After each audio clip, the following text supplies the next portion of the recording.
Good morning. So yesterday we left off in our Married to Military segment on 9/11, part one. Today we're going to talk about part two.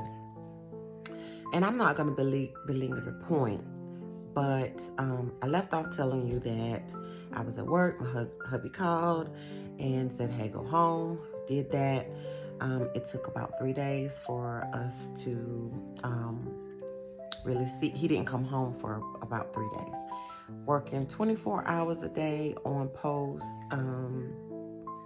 doing what they do to get ready to take whatever action was going to be necessary, as far as, finding out who did what and making them pay for what they did when they attacked our World Trade Center.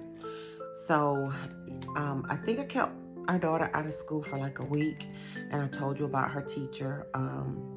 Our teacher's father passed in the World Trade Center attack, so that was very traumatic for both her teacher and for the kids. So we kind of all, corralled as a community, as we always do, and that's one of the things that I really love about being married to the military. But yeah, our lives changed a lot. How we could go on post change. Used to be able to have the decals on the windshield of the car, so when you went to the base, the guards would look at the sticker, make sure it was current, it wasn't expired, and then they would kind of like wave you through or whatever. But after the September 11 attack, that was no more. They didn't care what kind of decal you had on your car, honey. You could have had the governor sitting on the hood of your car. You was going to get out. You was going to pop that hood, pop that trunk, open those doors, 2 or 4 door, get your tail out, and they was going to search that car, okay? So we went from being able to breeze on post, sliding on through whichever gate, whether you coming through Spring Lake Mafia Gate or whether you coming through, Raleigh Road or Yadkin Road, you had to get out because they had to search the car, rightfully so, and that's what we wanted them to do. We wanted to be safe. We wanted to feel safe again, and I'm gonna tell you, it took us a long time, and I don't even know that I still actually feel safe. I don't, because so many other things have happened. But anyway, being married to the military is not for the faint at heart. You got to be able to be comfortable with yourself or with your children, because depending on what your military MOS is, depends on how much time they actually get to spend home or get to spend away. So you got to be strong, and you have to kind of be the staple in the rock for your family and hold things together. They have a lot going on a lot of times, and as a military spouse, wife or husband, you just got to know how to get in there and get it done. Figure out how to make the military life easier and simple, because the things that happen in the background that we never see affects them in ways that a lot of times we don't see and feel until after something has happened.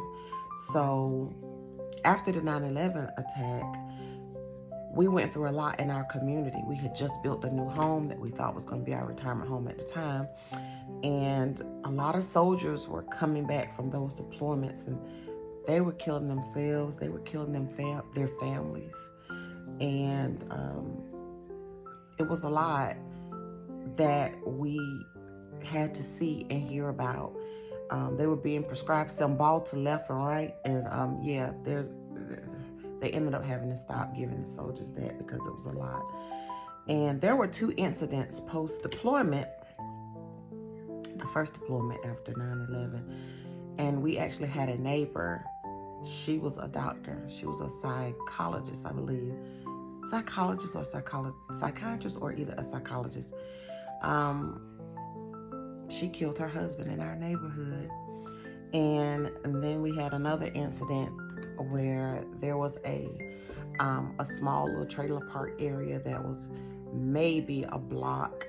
It might have been a quarter of a mile, if that, from our subdivision, where the husband and wife were estranged, and the husband or estranged husband came home and attacked the mom, the mother. They had 2 kids, and he beat her, I guess, almost, to non-existence. And then he doused their house in gas and killed them. Fortunately enough, she had the frame of mind. She knew he was violent and something was off. And she told the oldest child, if you ever hear mommy screaming, I want you to grab your baby brother and climb out your window, go next door, and ask the neighbors to call 911. And that's exactly what the baby did. So the 2 kids survived, but the mom didn't.